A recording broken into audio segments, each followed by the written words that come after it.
ఆశ్రయం నిరంతర ప్రేమ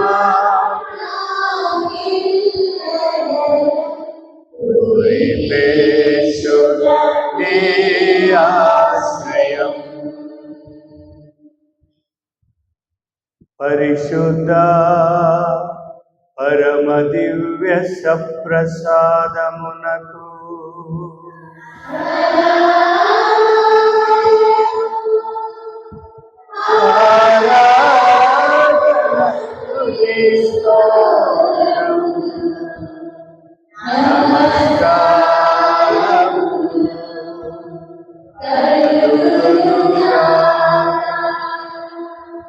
పితా పుత్ర పవిత్రాత్మ మహిమ సదాకాలము మహిమ కలుగునుగాక.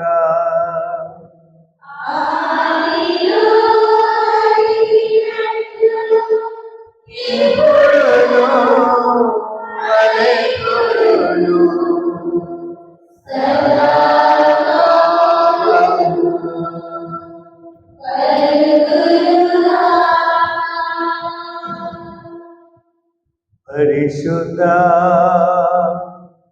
పరమ దివ్య సప్రసాదమునకు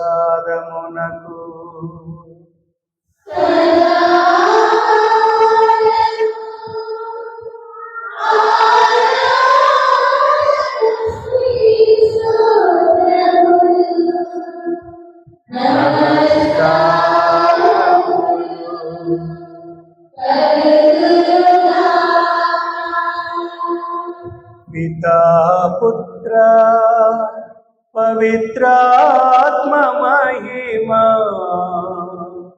సదాకాలము మహిమ కలుగునుగాక.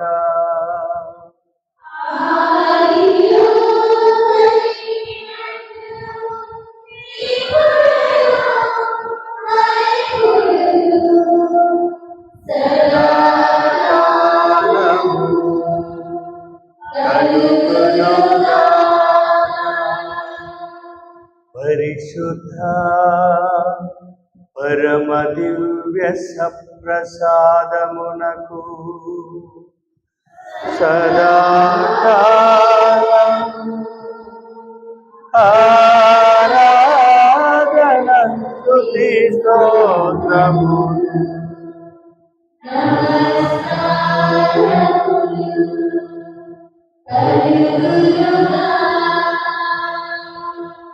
పితా పుత్ర పవిత్రాత్మ మహిమ సదాకాలము మహిమ కలుగునుగాక.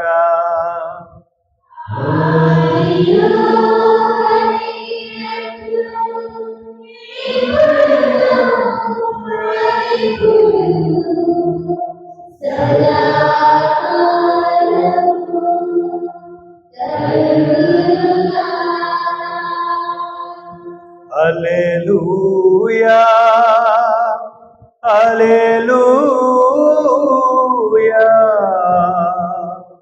హల్లెలూయా హల్లెలూయా హల్లెలూయా హల్లెలూయా హల్లెలూయా హల్లెలూయా. Praise the Lord. Praise the Lord. తండ్రి వందనం, తండ్రి స్తోత్రం, తండ్రి ఆరాధన, తండ్రి మహిమ. Hallelujah hallelujah. Praise the Lord. యేసువా వందనం, యేసు రాజా స్తోత్రం, యేసు రాజా ఆరాధన, యేసు రాజా మహిమ. Hallelujah. Hallelujah. Praise, praise, praise the Lord. Parama Vaidyuda Vandanam. Parama Vaidyuda Stotram. Parama Vaidyuda Aradhana. Hallelujah. Hallelujah. Praise, praise, praise the Lord. మా మంచి కాపరి వందనం. మా మంచి కాపరి స్తోత్రం. మా మంచి కాపరి ఆరాధన. మా మంచి కాపరి మహిమ. Hallelujah. Hallelujah. Praise, praise, praise the Lord. పవిత్రాత్మ దేవా వందనం. పవిత్రాత్మ దేవా స్తోత్రం. పవిత్రాత్మ దేవా ఆరాధన. Praise the Lord. Praise, praise, praise the Lord. ప్రియమైనటువంటి సహోదరులారా, దేవుని వాక్యం చదువుకుందాం. మత్తయి సువార్త 26వ అధ్యాయము 26వ వచనం నుండి 30వ వచనం వరకు. మత్తయి సువార్త 26వ అధ్యాయము 26వ వచనం నుండి 30వ వచనం వరకు. వారు భుజించుచుండగా యేసు రొట్టెను అందుకొని ఆశీర్వదించి త్రుంచి తన శిష్యులకిచ్చుచు, దీనిని మీరు తీసుకుని భుజింపుడు, ఇది నా శరీరము అనెను. తరువాత ఆయన ఒక పాత్రను అందుకొని కృతజ్ఞత స్తోత్రమును చెల్లించి వారికిచ్చి, దీనిలోని మీరు అందరూ త్రాగుడు, ఇది అనేకుల పాప పరిహారమునకై చిందబడి ఉన్న నిబంధన యొక్క నా రక్తము. ఇది మొదలుకొని మీతో కూడా నా తండ్రి రాజ్యములో నూతనముగా ద్రాక్ష రసమును పానము చేయు వరకు దీనిని ఇక నేను త్రాగనని మీతో చెప్పుచున్నాను. వారొక కీర్తన పాడి ఒలీవ పండుగకు వెళ్ళిరి. ఇది క్రీస్తు సువిశేషము. Praise the Lord. Praise the Lord. ప్రియమైనటువంటి సహోదరి సహోదరులారా, మనమంతా ఈ ఆగమన కాలంలో మొదటి వారంలో ప్రవేశించి క్రీస్తు ప్రభు యొక్క జన్మదినాన్ని కొనియాడటానికి మనల్ని మనము ఆధ్యాత్మికంగా తయారు చేసుకుంటున్నాం. క్రీస్తు ప్రభు యొక్క రెండవ రాకడ కోసం మనల్ని మనము ఆధ్యాత్మికంగా బలపరుచుకుంటున్నాం. ఈ యొక్క గమనములో ఇది మన యొక్క ప్రయాణం. ఈ ప్రయాణంలో మనము ఈ గమనాన్ని కొంతసేపు ఆపి మనం ధ్యానించాలి. నా గమ్యము ఎంతవరకు సాగుతుంది, నా గమ్యము ఏ రీతిలో ఏ విధంగా పయనిస్తుంది అని ప్రతి ఒక్కరూ మనము ఆలోచించవలసినటువంటి ఈ పవిత్ర సమయం. ఈ ప్రయాణంలో ప్రియమైనటువంటి సహోదరులారా, మనము ఒంటరిగా లేము. ఈ ప్రయాణంలో మనము ఒంటరి జీవితం జీవించటం లేదు. ఈ ప్రయాణంలో మనలందరినీ సృష్టించినటువంటి దేవుడు మనతో ఎల్లప్పుడూ ప్రయాణం చేస్తూనే ఉన్నాడు. మీరు భయపడవలదు, నేను కలంతకాలము మీతో ఉంటానని ప్రభు ఆనాడు శిష్యులకు అభయం ఇచ్చాడు. అదే ప్రభు ఈరోజు మనతో ఆయన అటువంటి అభయాన్ని మనకిస్తూ ఉన్నాడు. మనము అబ్రహాము జీవితంలో చూసుకున్నట్లయితే అబ్రహాముని ప్రభువు తాను చూపించినటువంటి ప్రదేశానికి వెళ్ళమని ఆజ్ఞాపించాడు. ఆదికాండము 12వ అధ్యాయంలో ఆ 12వ అధ్యాయం నుండి మొదలుకొని మనము ఈ అధ్యాయాలను మనం ఒకసారి చదివినట్లయితే మనం తెలుసుకుంటాం. ప్రభువు అబ్రహాముని తాను చూపించినటువంటి అబ్రహాముకి ప్రభు చెప్పిన వెంటనే ప్రభుని ప్రశ్న వేయలేదు. ప్రభు చక్కగా సాగిపోతున్నటువంటి జీవితాన్ని, ఎంతో పేరు ప్రఖ్యాతులు సంపాదించుకునేటువంటి అబ్రహాము జీవితాన్ని అందరూ తన బంధువులు, తోబుట్టువులు, అదేవిధంగా సేవకులు, సేవకమనులు చాలామంది ఉన్నారు. తన యొక్క జీవితం సాఫీగా కొనసాగిస్తూ ఉన్నాడు, సంతోషంతో జీవిస్తూ ఉన్నాడు. కానీ ప్రభు ఎప్పుడైతే పిలిచాడో, ప్రభు యొక్క మాటకు, ప్రభు యొక్క పిలుపునకు అబ్రహాము ఏనాడు వెనకంజ వేయలేదు. ప్రియమైనటువంటి సహోదరి సహోదరులారా, మన జీవితంలో కూడా ప్రభు యొక్క కార్యానికి మనం ఎప్పుడు వెనకంజ వేయకూడదు. ప్రభు మనల్ని ఎప్పుడు ప్రేరేపిస్తూ ఉన్నాడు. ప్రభు మనల్ని తన యొక్క ఆత్మతో ప్రేరేపిస్తూ, నేను చూపించేటువంటి ఈ ప్రయాణంలో మీరు పయనించండి. ఇదిగో దేవుడిచ్చినటువంటి ఈ ఆగమన కాలం, ఈ పవిత్ర కాలంలో మనము ఒక ముఖ్య ఉద్దేశంతో పయనించాలి. ప్రతి సంవత్సరం, ప్రతి ఏటా డిసెంబర్ నెల వస్తే ఎక్కువగా మనం ఆలోచించేది ఏమిటి? ఎక్కువగా దేని గురించి మనం చింతిస్తూ ఉంటాం? రాడమ్మా, దేని గురించి ఎక్కువగా ఆలోచిస్తారు? వరలక్ష్మి,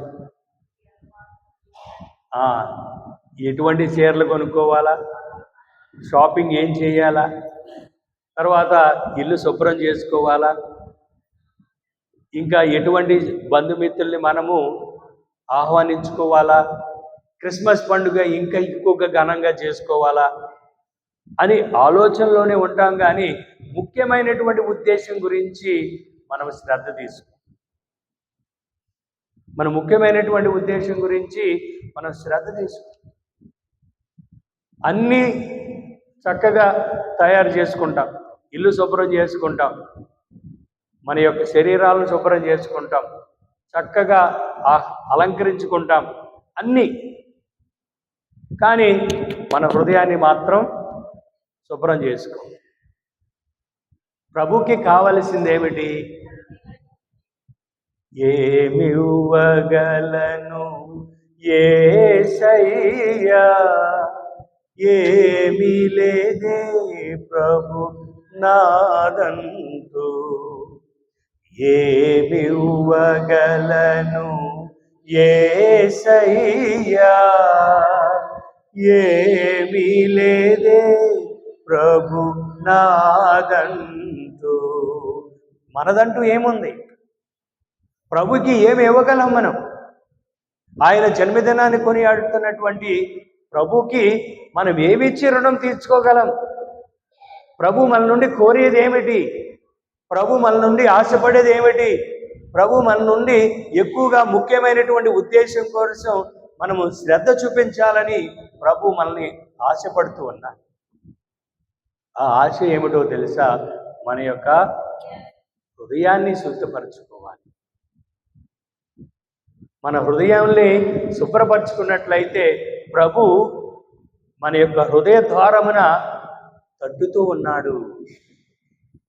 ఆయన మన హృదయంలోనికి జన్మించటానికి ఆయన సిద్ధపడుతూ ఉన్నాడు.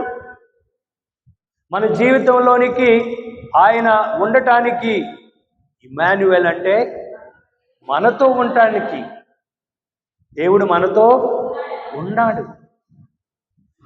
మరి అటువంటి ప్రయాణంలో ప్రియమైనటువంటి సహోదరులారా, మనము మన యొక్క ఆధ్యాత్మికపరమైనటువంటి నా యొక్క హృదయాన్ని, నా యొక్క మనస్సును, నా యొక్క మందిరాన్ని ప్రభు నా హృదయంలో జన్మించటానికి ఆశపడుతున్నాడు కాబట్టి నేనేం చేయాలి?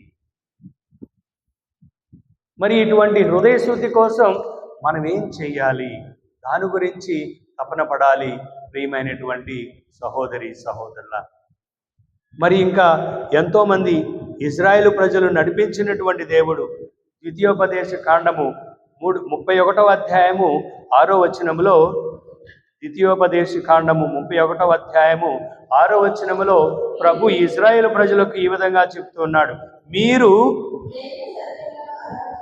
ధైర్యస్థైర్యములను అలవర్చుకొనుడు, మీరు వారిని చూచి భయపడవలదు, అధైర్యము చెందవలదు. ప్రభు మీకు బాసటయై ఉండును, అతడు మిమ్ము చెయ్యి ఎన్నడూ విడనాడడు. Praise the Lord. ప్రభు ఎప్పుడు మనకి బాసటగా ఉంటాడు, మన చెయ్యి ఎన్నడూ విడనాడడు. ఇజ్రాయేలు ప్రజలను ఎన్నడూ ఆయన విడనాడలేదు. వారి యొక్క స్వార్థ బుద్ధితో ప్రభుని విడనాడారు, ప్రభుకి వ్యతిరేకంగా మాట్లాడారు, ప్రభుకి వ్యతిరేకంగా జీవించారు, ప్రభుకి వ్యతిరేకంగా అనేకమైనటువంటి పాపాలు చేశారు.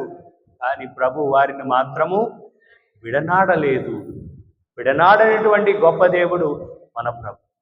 మరి మనల్ని విడనాడనని అభయమిస్తూ మన హృదయంలోనికి వస్తానని అభయమిస్తున్నటువంటి ఆ సైన్యాధిపతికి అధిపతి అయినటువంటి యేసయ్యను మనం ఏ విధంగా ఆహ్వానించడానికి నా హృదయము మీ హృదయము సిద్ధంగా ఉందా? మనం సిద్ధం చేసుకుంటున్నామా? మనము అందరము ఆలోచించాలి. అదేవిధంగా యెషయా ప్రవక్తను నడిపించినటువంటి దేవుడు, యెషయా ప్రవక్త 41వ అధ్యాయము 10వ వచనములో ప్రభు ఈ విధంగా చెప్తూ ఉన్నాడు. యెషయా ప్రవక్త 41వ అధ్యాయం 10వ వచనం, నీవు భయపడకము, నేను నీకు తోడయ్యుందును, నీవు వెరవకుము, నేను నీకు దేవుడను, నేను నీకు బలగు నొసగి నిన్ను ఆదుకొందును, నా శక్తి నిన్ను కాపాడును. Praise the Lord. Praise the Lord. ప్రభు శక్తి మనల్ని కాపాడుతుంది. భయపడమాకు. ఎటువంటి విషయం గురించి మనం భయపడకూడదు. ఆయన యొక్క రాకడ కోసం మనం భయపడనవసరం లేదు, అవసరం లేదు. ప్రభు అభయం ఇస్తూ ఉన్నాడు.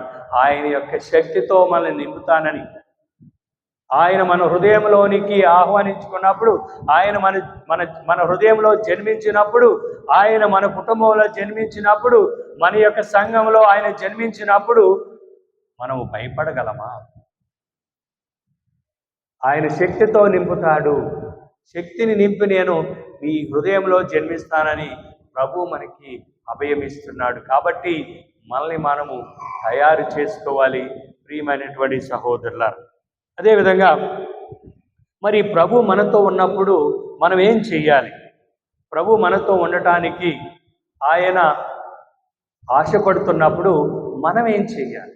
మొట్టమొదటిగా ప్రభుని మాత్రమే ఆరాధించాలి, ప్రభుని మాత్రమే పూజించాలి, ప్రభుని మాత్రమే స్తుతించాలి, ప్రభుని మాత్రమే మహిమపరచాలి. Praise the Lord. Praise the Lord. ఆయన నామమునికి ఎల్లప్పుడూ స్తుతించాలి, ఆయనను అనునిత్యము మనము పూజించాలి. నిర్గమకాండము 23వ అధ్యాయము 25వ వచనములో ప్రభు ఈ విధంగా చెప్తూ ఉన్నాడు. నిర్గమకాండము 23వ అధ్యాయము 25వ వచనం, మీరు నీ దేవుడైనటువంటి యావేను మాత్రమే పూజింపవలయును. Praise the Lord. ఈ క్రిస్మస్ కాలంలో మనం ఎంతమందినో పూజిస్తాం. ప్రాముఖ్యత ఇవ్వాల్సినటువంటి దేవునికి మనం ఇవ్వం. మరి ఎక్కువగా ప్రాముఖ్యత ఇచ్చినటువంటి దానిని మనం పూజిస్తాం. ఆలోచించి బట్టల్ని, వస్తువుల్ని, బంధువుల్ని, ఇంకితరమైనటువంటి వాటిని మనం ఎక్కువగా గౌరవిస్తాం, పూజిస్తాం.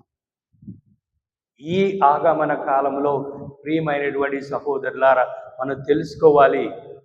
ఈ క్రిస్మస్ పండుగకు తయారవుతున్నటువంటి మనము క్రీస్తు ప్రభుని మాత్రమే పూజించడానికి, క్రీస్తు ప్రభుని మాత్రమే మనము ఆయనను స్తుతించడానికి, ఆయన మహిమపరచడానికి, ఆయన ఆరాధించడానికి మనము ఎల్లప్పుడూ సమయాన్ని కేటాయించాలి. కేవలం ఆదివారం మాత్రమే కాదు. ఈ ఆగమన కాలములో ఉన్న 4 వారాలు పవిత్రత కలిగి జీవించాలి. పవిత్రమైనటువంటి మనసులు కలిగి జీవించాలి. ఆ పవిత్రతలో మనలో ఉంటే పవిత్రుడైనటువంటి ఆ చిన్నారి బాలయేసు పవిత్రుడు కాబట్టి మన హృదయంలోనికి జన్మించడానికి ఆయన సిద్ధపడతాడు. మన మనసులు కల్మషముతో అసూయ, స్వార్థము, పగ, కక్ష, క్షమించరానేటువంటి గుణాలు మనలో ఉంటే ప్రభు జన్మిస్తాడండి? జన్మిస్తాడా? జన్మించడు. మన మనసులు మనం శుభ్రపరుచుకోము. మన హృదయాలను అన్ని సైతాను యొక్క శోధనలు, అనేకమైనటువంటి దుర్భరమైనటువంటి పరిస్థితిలో ఉన్నాం మనము. ప్రభు మరి ఏ విధంగా జన్మిస్తాడండి? ఎవరన్నా సరే మీ ఇంటికి పెళ్ళో లేకపోతే ఇంకా శుభకార్యానికి మీరు తయారవుతున్నారండి. అప్పుడు మీరు ఎక్కువగా దేనికి శ్రద్ధ చూపిస్తారు? ఎవరైనా వస్తున్నారు మీ ఇంటిని సందర్శించడానికి పెళ్లి టైంలో, లేకపోతే బంధువులు వస్తున్నారు, మంచి వ్యక్తులు వస్తున్నారు చూడటానికి, ఎంత శుభ్రం చేసుకుంటాం మనం? శుభ్రం చేసుకోమా? ఇల్లు చాలా శుభ్రం చేసుకుంటాం. చాలామంది, కొంతమంది ఎవరు వచ్చినా రాకపోయినా కొంతమంది తల్లిళ్ళు చక్కగా పెట్టుకుంటారు ఇల్లు. చూడ ముచ్చటగా ఉంటుంది. మళ్ళీ మళ్ళీ వాళ్ళ ఇంటికి వెళ్ళాలనిపిస్తుంది. వాళ్ళ పలకరింపులు, వాళ్ళు ఏ విధంగా ఇతరులతో మాట్లాడేటువంటి ఆ మాట తీరు చాలా చక్కగా ఉంటుంది. మరి అటువంటి వారితో మనం మళ్ళీ మళ్ళీ మాట్లాడాలనిపిస్తుందా? లేకపోతే ఎప్పుడు చూసినా కోపము, అసూయ, స్వార్థము, జగడము, పద్దాక దెబ్బలాడటం ఉన్నటువంటి వారితో మాట్లాడటానికి ఇష్టపడతారా? ఇష్టపడరు. అదే రీతిలో ప్రియమైనటువంటి సహోదరులారా, మనల్ని మనము హృదయాలను శుద్ధి చేసుకోకపోతే ప్రభు మన యొక్క హృదయంలోనికి ఆయన రాడు. తద్వారా మనము ప్రభుని మాత్రమే ఆరాధించాలి. ఎక్కువ సమయాన్ని గడపాలి. ఏదో దేవాలయంలో ఉన్నప్పుడే కాదు, మనం ప్రతి పనిలో కూడా ప్రభుని స్తుతించాలి, ప్రభుని ఆరాధించాలి, ప్రభుని మహిమపరచాలి. చూడండి, మన పునీత ఫ్రాన్సిస్ జేవియర్ గారు ఎప్పుడు ప్రభు కోసమే ఆలోచించాడు. ఆయన జీవించినటువంటి 46 సంవత్సరాలు ప్రభు కోసమే జీవించాడు. ఆయన పిచ్చోళ్ళలా తిరిగాడు. ఇంతకుముందు చెప్పాను, పండగ రోజు ఆయన పురవీధులలో పిచ్చివాళ్ళలాగా తిరిగాడు. ఎవరి కోసం? ఆయన నమ్మినటువంటి, ఆయన పిలిచినటువంటి యేసయ్య కోసం. యేసయ్య ప్రత్యేకంగా పిలిచాడు. ఈ భారతదేశంలో ఉన్నటువంటి అనేక మంది నశించబోతూ ఉన్నారు. చాలామందిని నేను రక్షించాలి. భారతదేశంలో ఉన్నటువంటి చాలామంది గొప్పవాళ్ళు, చాలామంది నన్ను తెలుసుకోవాలి అని ప్రభు నిర్ణయించి ఆయన యొక్క ప్రణాళికలో భారతదేశానికి వచ్చి ఎంతోమందిని ప్రభుని తెలుసుకునే విధంగా ఆయన ఒక పిచ్చివాడిలాగా పురవీధుల్లో తిరిగి ప్రభు కోసం ఎన్నో కష్టాలు, బాధలు అనుభవించినటువంటి పుణ్యాత్ముడు పునీత ఫ్రాన్సిసే. మరి మనం ఎప్పుడు ప్రార్థించాలి, స్తుతించాలి, మహిమపరచాలి. కనీసం ఈ ఆగమన కాలంలో కూడా ఒకరితో ఒకరు మనము చర్చించుకోవాలి.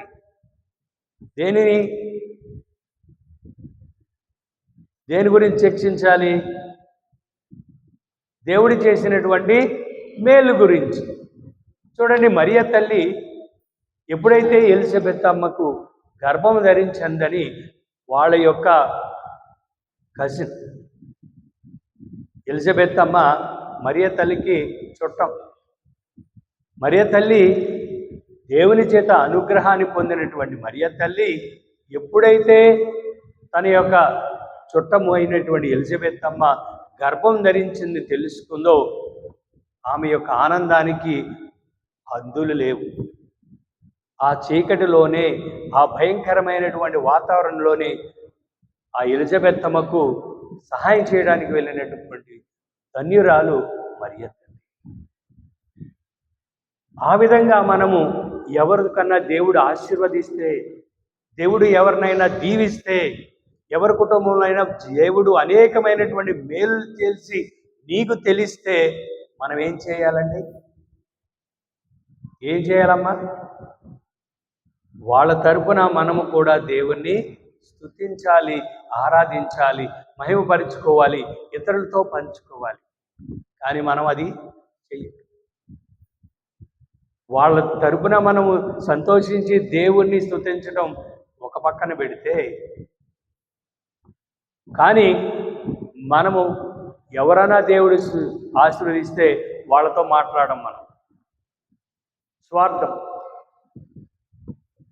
తద్వారా ప్రియమైనటువంటి సహోదరి సహోదరులారా, మన జీవితంలో ఈ పవిత్రమైనటువంటి కాలంలో మనల్ని ఆలోచనలు మారాలి, మన పరివర్తన మారాలి, మన జీవిత విధానం మారాలి, మన మాట తీరు మారాలి. అదే ప్రభు మనందరికీ కోరుతున్నాడు.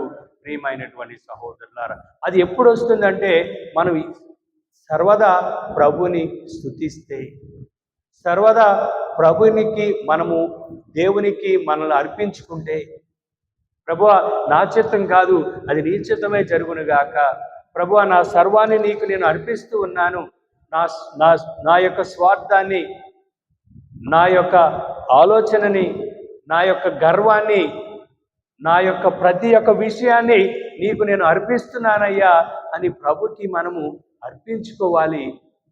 అప్పుడు తప్పనిసరిగా మనలో మార్పు వస్తుంది. మన జీవితంలో దేవుని యొక్క మేలు పొందుతాం.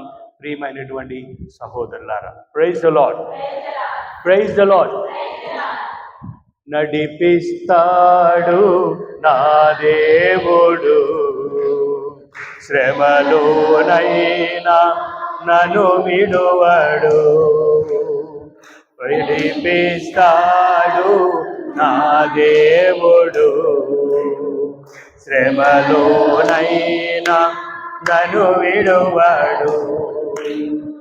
అడుగులు తడబడిన, అలసట పైబడిన, అడుగులు తడబడిన, అలసట పైబడిన, చెయ్యి పట్టి వేణు తట్టి చక్కని ఆలోచన చెప్పి, చెయ్యి పట్టి వేణు తట్టి చక్కని ఆలోచన చెప్పి నడిపిస్తాడు నా దేవుడు, శ్రమలోనైనా. యేసయ్యా యేసయ్యా యేసయ్యా యేసయ్యా యేసయ్యా యేసయ్యా యేసయ్యా యేసయ్యా. యేసు రక్తం జై జై జై, యేసు రక్తం జై జై జై, క్రీస్తు రక్తం జై జై జై, యేసు రక్తం జై జై జై. యేసయ్యా యేసయ్యా యేసయ్యా యేసయ్యా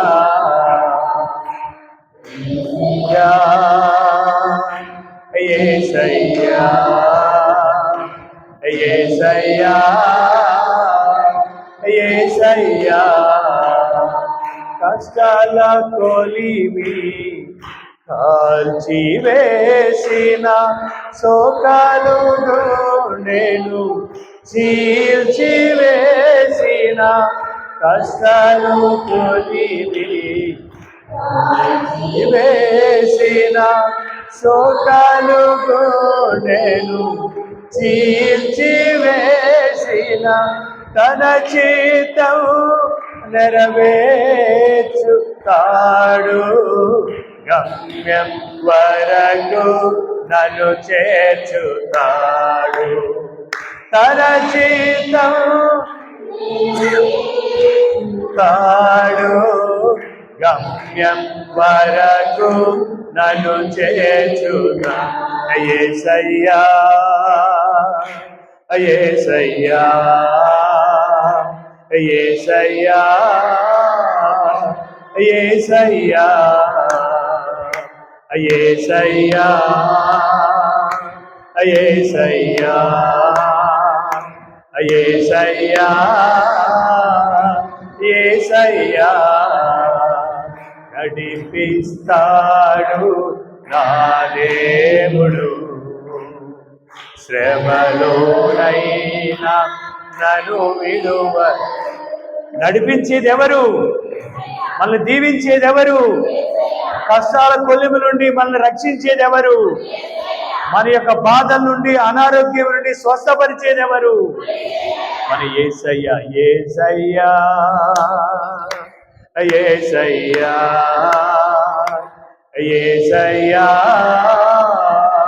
యేసయ్యా యేసయ్యా యేసయ్యా యేసయ్యా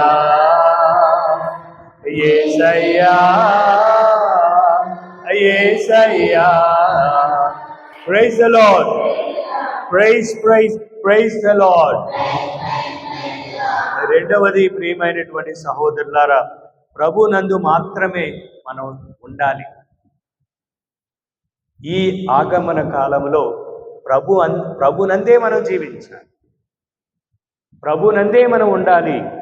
యెషయా గ్రంథము 15వ అధ్యాయము 4వ వచనములో, యెషయా గ్రంథము 15వ అధ్యాయము 4వ వచనములో ప్రభు ఈ విధంగా చెప్తున్నాడు, నేను మీ యందు ఉండును, మీరు నా యందును ఉందురు. Praise the Lord. Praise the Lord. ప్రభు చెప్తూ ఉన్నాడు, మీరు నా యందును నేను మీరందును ఉన్నట్లయితే మనం అధికముగా ఫలిస్తాం, మనం అధికముగా దీవించబడతాం, మనం అనుకున్నది మనం సాధిస్తాం. ఎప్పుడైతే మనం ప్రభునందు ఉన్నట్లయితే, ఎప్పుడైతే ప్రభునందు మనం జీవించినట్లయితే, తప్పనిసరిగా ప్రియమైనటువంటి సహోదరులారా మనం దీవించబడతాం. కొమ్మ చెట్టును అంటుపెట్టుకొని కలంతకాలం ఉంటుంది. కొమ్మ చెట్టుని అంటుపెట్టుకుంటుంది. ఎప్పుడైతే చెట్టుని అంటుపెట్టుకుంటుందో, అంటుపెట్టుకున్నంత కాలము పచ్చగా ఉంటుంది. దాని యొక్క ఫలితం మనం చవి చూస్తాం. ఎప్పుడైతే కొమ్మ చెట్టు నుండి విడిపోతుందో ఏమవుతుంది? ఎండిపోతుంది. మన జీవితంలో కూడా అంతే ప్రియమైనటువంటి సహోదరులారా, మనము ప్రభునందు జీవించినట్లయితే, మనం ప్రభునందు లేనట్లయితే, మన యందు ప్రభు లేనట్లయితే, మనము ప్రభులో లేనట్లయితే మనము కూడా ఎండిపోతాం. మన జీవితానికి అర్థం ఉండదు. తద్వారా ప్రియమైనటువంటి సహోదరులారా, ఈ ఆగమన కాలంలో మనము ప్రతి నిమిషము, ప్రతి క్షణము ప్రభునందు జీవించాలి, ప్రభునందు ఉండాలి. మూడోది, ప్రభునందు భయభక్తులు కలిగి ఉండాలి. దైవభీతి మనలో ఉండాలి. మన బిడ్డలకు నేర్పించాలి. దేవుని యందు భయభక్తులు కలిగి ఎంతమంది బిడ్డలు ఈ రోజులో జీవిస్తున్నారో ఒకసారి ఆలోచించండి. దేవుడంటే భయభక్తులు లేవు, పెద్దలంటే గౌరవం లేదు, తల్లిదండ్రులంటే గౌరవం లేదు ఈ సమాజం. ప్రియమైనటువంటి సహోదరులారా, ఈ ఆగమన కాలంలో ప్రతి ఒక్కరు తెలుసుకోవాల్సింది, ఈ యొక్క ఆధునిక ప్రపంచంలో భయభీతులు ఎవరికి లేవు. ఎవరంటే భయం లేదు, దేవుడంటే భయం లేదు. విచ్చలవిడియలుగా నేనే రాజును, నేనే మంత్రిని అన్నట్లు ఏది పడితే అది చేయటం, ఏది పడితే అది అనటం, విచ్చలవిడిగా సమాజంలో ప్రతి ఒక్కరు జీవిస్తూ ఉన్నారు. కానీ దేవుని విశ్వసించి దేవుని నమ్మినటువంటి వారు తప్పనిసరిగా దైవభీతి కలగాలి, దేవుని యందు భక్తి కలిగి ఉండాలి. అందుకనే కీర్తనకారుడు 111వ కీర్తన 5వ వచనంలో ఈ విధంగా దేవుని వాక్యం చెప్తుంది. కీర్తనకారుడు 111వ కీర్తన 5వ వచనం చూడండి. తన పట్ల భయభక్తులు కలవారికి అతడు కడుపు నిండా కూడిపెట్టును, అతడు తన నిబంధనలను ఏనాడును మర్చిపోడు. Praise the Lord, praise the Lord. చూడండి ప్రియమైనటువంటి సహోదరులారా, భయభక్తులు కలిగినటువంటి వారిని ప్రభు చెప్తూ ఉన్నాడు, వారికి గొప్ప జీవితం ఇస్తారని. వారి బిడ్డలు మంచి జీవితంలో ఉంటారు.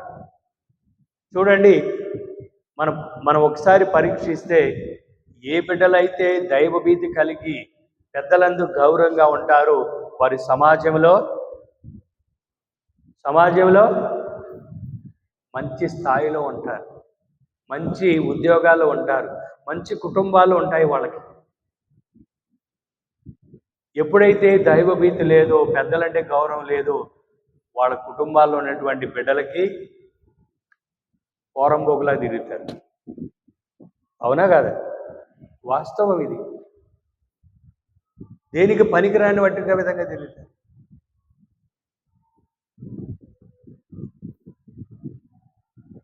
దేవుని యొక్క భయభక్తులు కలిగి మన బిడ్డలను పెంచాలి. దైవభీతి మనలో ఉండాలి. ఎప్పుడు ఏది చేస్తే నేను దేవునికి వ్యతిరేకంగా చేస్తే దేవుడు నన్ను ఏ విధంగా ఆయన శిక్షిస్తాడు అనేటువంటి ఆలోచనలో మనం ఉండాలి. ఆ దైవభీతి కలిగి మనం ఉండాలని దేవుని వాక్యం చెప్తుంది. అదేవిధంగా ప్రభుని ప్రేమిస్తూ ఉండాలి. అనునిత్యము ప్రభులో ప్రేమించుతూ మనం జీవితాన్ని గడపాలి. కీర్తన 91వ కీర్తన 14వ వచనంలో కీర్తనకారుడు ఈ విధంగా చెప్తూ ఉన్నాడు, నన్ను ప్రేమించు వారిని నేను రక్షించెదను, నా ప్రభావమును అంగీకరించు వారిని నేను కాపాడేదను. Praise the Lord, praise the Lord. దేవుని చేత మనము రక్షించబడాలంటే, దేవుని చేత మనము కాపాడబడాలంటే మనం ఏం చేయాలి? దేవుణ్ణి ప్రేమించాలి. దేవుని యందు మమకారము, ప్రేమ కలిగి ఉండాలి. ప్రతి దేవాలయానికి వచ్చినప్పుడు మనలో తెలియని రీతిలో ఆ ఉత్సాహం ఉండాలి. ప్రతి ఆదివారం అబ్బా మళ్ళీ వచ్చేసింది ఆదివారం, ఈ ఒక్కరోజే కదా చక్కగా నిద్రపోవాల్సింది, ఈ 6 రోజులు కంపెనీకి వెళ్ళాను, ఈ 6 రోజులు కంపెనీలో పని చేశాను, ఈ 6 రోజులు ఏదో పనులు చేశాను, నా ఒళ్ళంతా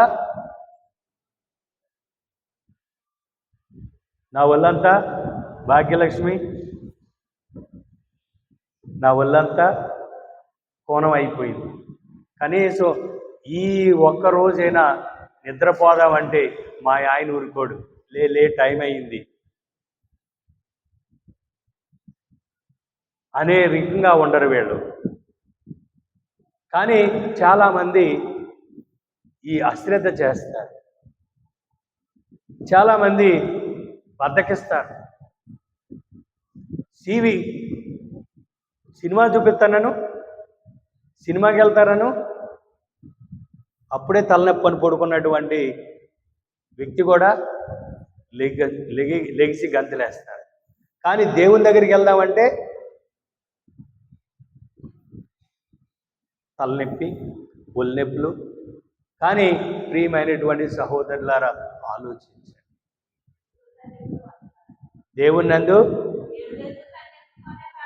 దేవుని దగ్గరికి వస్తే ఏదైనా పోద్దని నిత్య జీవం మాటలు దొరుకుతాయి మనకు అందరికీ తెలుసు. Praise the Lord, praise the lord.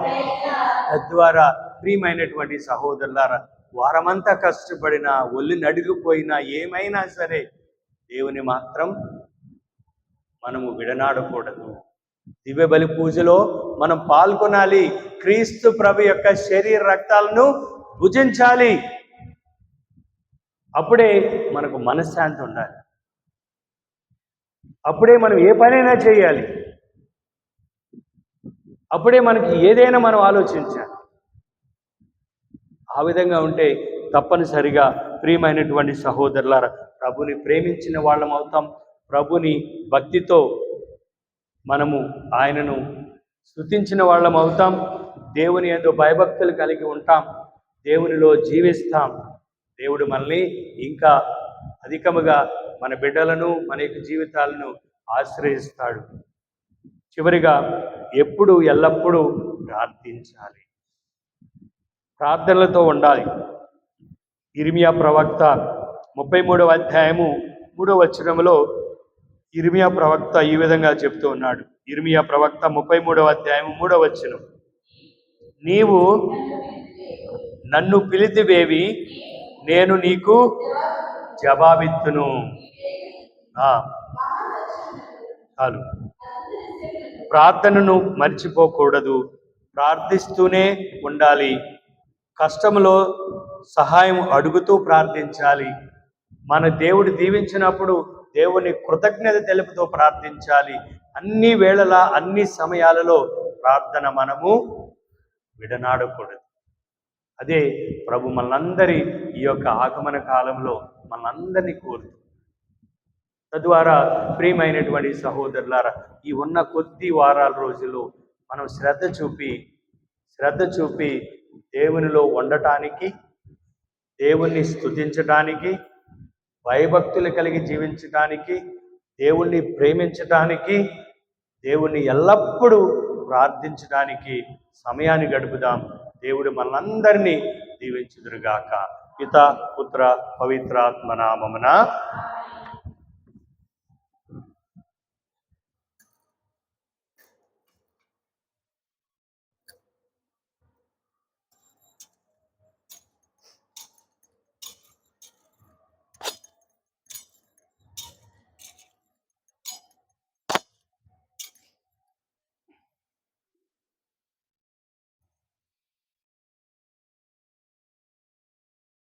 పరలోకము నుండి ప్రజలకు దివ్యాహారమునిచ్చితిరి.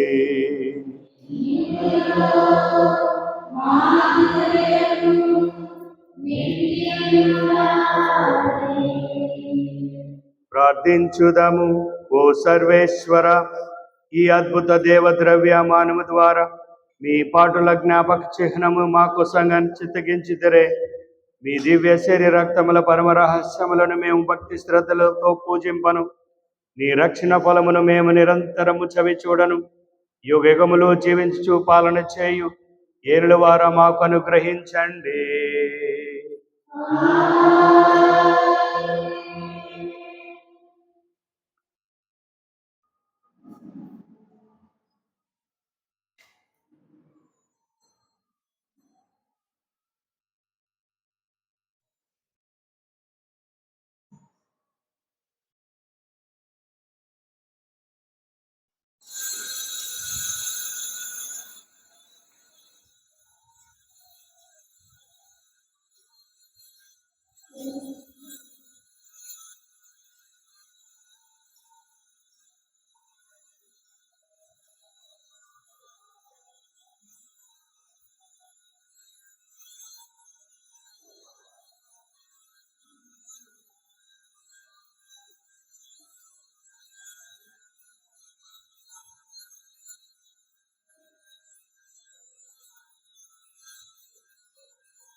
దేవుడెప్పుడు ఘనముగా స్తుతింపబడును గాక.